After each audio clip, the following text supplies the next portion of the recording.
তিনি। মিতুল মার্মার একটা দূরত্ব সেভ যেমন বাংলাদেশকে বিপদের হাত থেকে বাঁচিয়েছিল, তেমনি বিপিন মার্মাই বাংলাদেশকে পিছিয়ে দিয়েছিলেন। খুব একটা দরকার ছিল না নিজের পজিশন ছেড়ে এভাবে বেরিয়ে আসা, এটা শুধুমাত্র ভুল নয় বরং বড় ধরনের ভুল ছিল। পজিশনে থাকলে এই গোল কখনো গোল হতো না। শেষ পর্যন্ত হামজা চেষ্টা করলো, ততক্ষণও গোল লাইন অতিক্রম করেছে। এরই মধ্যে দিয়ে 1-0 গোলে পিছিয়ে গেল বাংলাদেশ। সামিদ সোম দারুণ কিছু থ্রো বল দিল, গোলে কনভার্ট করতে পারেনি বাংলাদেশ।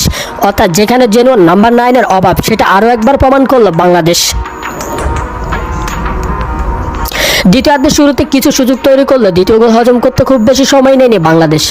ভয়ের কারণ আর কেউ নেই, সেই ইহসান ফান্দি ডান প্রান্ত থেকে একটা অ্যাঙ্গেল ক্রিয়েট করে জোরালো শট। মিতুল মার্মা যেন দর্শক, মুহূর্তে হাজার দর্শকরা নিচ্ছুক। ম্যাচ থেকে তখনই ছিটকে গেছে বাংলাদেশ।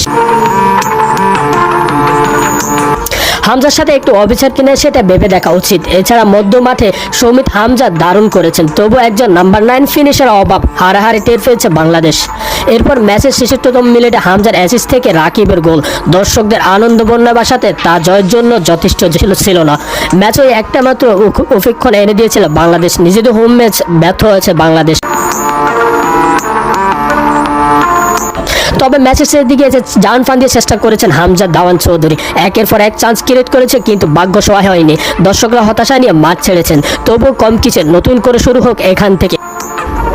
প্রতি ম্যাচে গেম টাইফার না পাওয়ার মতোই, তবে এখান থেকে কি ভুলগুলোকে শোধরে বাংলাদেশ আগামী দিনে নতুন করে স্বপ্ন দেখাবে স্টেডিয়ামে দর্শকদের এমন গঞ্জন, এমন উল্লাস।